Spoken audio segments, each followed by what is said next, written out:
4 na araw bago ang pagsapit ng bagong taon, patuloy sa pagdagsa sa mga terminal ng bus ang mga kababayan nating nagsisiuwian sa kani-kanilang mga lalawigan upang doon ipagdiwang ang medianoche. Tiniyak naman ng mga otoridad ang pagpapatupad ng mahigpit na seguridad upang matiyak ang kaligtasan ng publiko. Yan ang balitang tinutukan ni Ara Perez. Tinatayang nasa 6 hanggang 7,000 pasahero ang dumagsa sa Araneta Center Cubao Bus Terminal para sa darating na bagong taon at long weekend. Mapabata, matanda, taga Maynila man o mga taga-probinsya, di alintana ng mga pasahero ang mahabang linya, ang siksikan at ang dami ng mga taong labas-pasok sa terminal, makauwi lamang sa kani-kanilang probinsya. Ayon kay PS1 Mario Manipon, commander ng bus terminal, sa pangkalahatan ay maayos at payapa naman ang lagay ng terminal. Ngunit kung ikukumpara, mas marami ang bumiyahe ng nakaraang taon kumpara ngayong 2013. Dulot na rin ng mga trahedyang sinapit ng bansa, partikular na ang bagyong Yolanda. Sa kabila nito, bakas pa rin sa mga mukha ng pasahero, partikular na ang mga babiyahe patungong Visayas, ang tuwa't pag-asa sa darating na bagong taon. So far, peaceful naman po dito sa Araneta Terminal. So napapalagaan po natin yung seguridad. Ang ating mga kasamaan sa Station 7, PNP personnel ay lagi pong nakahanda sa anumang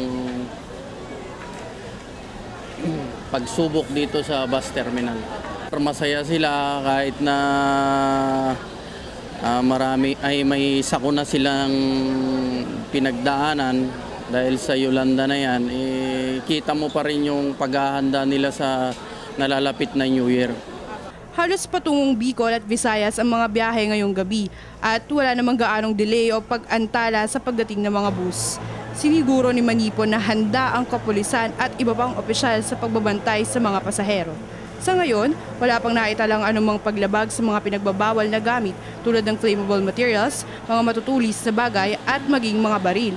Kasunod na rin ang pagpapatupad ng total gun ban ngayong Kapaskuhan. Pinatotohanan ito ni Antonio Fortejada, isang first-time passenger sa Araneta Center. Ayon na babiyahe papuntang Bicol kasama ang kanyang kapatid, maayos at maganda ang seguridad sa terminal.